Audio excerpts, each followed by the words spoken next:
But this is not a political issue. This is an issue of humanity. Any human being who's got any kind of conscience needs to take a stand. We did that against apartheid, I remember, as a student, and this is even 100 times worse than apartheid. This is pure evil. Yeah, absolutely. It's just it's absolutely disgraceful.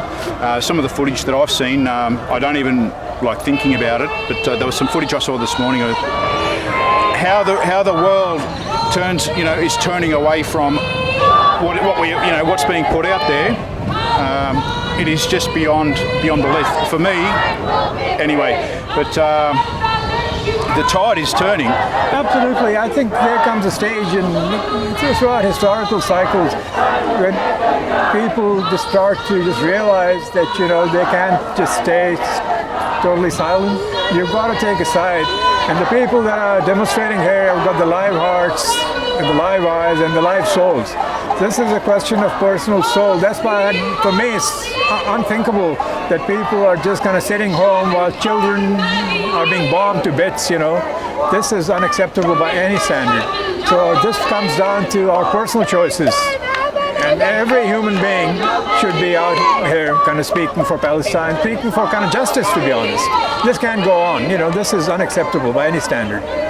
I'm not a kind of political person, but even as a kind of professional, this is just unacceptable. Yeah, it's absolutely disgraceful, and it's about humanity. It's about we are all Palestinians. Absolutely. Today it's the Palestinians. Tomorrow it could be it could be Afghanistan. It could be anyone. Absolutely.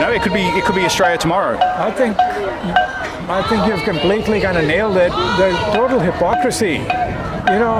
We're spending billions of dollars on so-called Ukraine conflict, and for Palestine, there's no kind of visas issued to the Palestinians who are being kind of bombed to bits. So this kind of hypocrisy, I think people can see around the world now. We're not living in a stone age anymore, that you can control the media. So there are a lot of people, I think, who are sitting at home who know what's going on.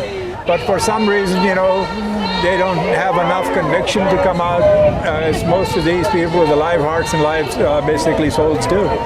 Well, we saw that in the freedom movement. So remember when the freedom movement kicked off, it was vibrant, it was energetic, there was passion. And you look at the freedom movement today, the freedom movement should be here supporting the people of Palestine, and we don't see them. Anyone who's got a conscience, who respects humanity, human rights, freedom of expression, so-called kind of democracy. We live in supposedly a kind of democracy. And this is a democratic issue. You can't take people's basic rights away, lock them up, humiliate them. This is unacceptable. We're not living in the time of imperialism and colonialism. So hopefully this movement that you see, and it's all around the world now.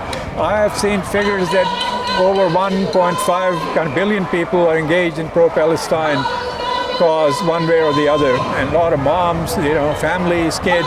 So I think we need to get people who sit home very complacently and kind of smug to just have a look at their own kind of conscience and their own personal values. It comes down to your personal values. Either you're for your humanity or you're not. So there's a simple black and white issue here. So I think that's the way people should be looking at it, because this can happen to anyone.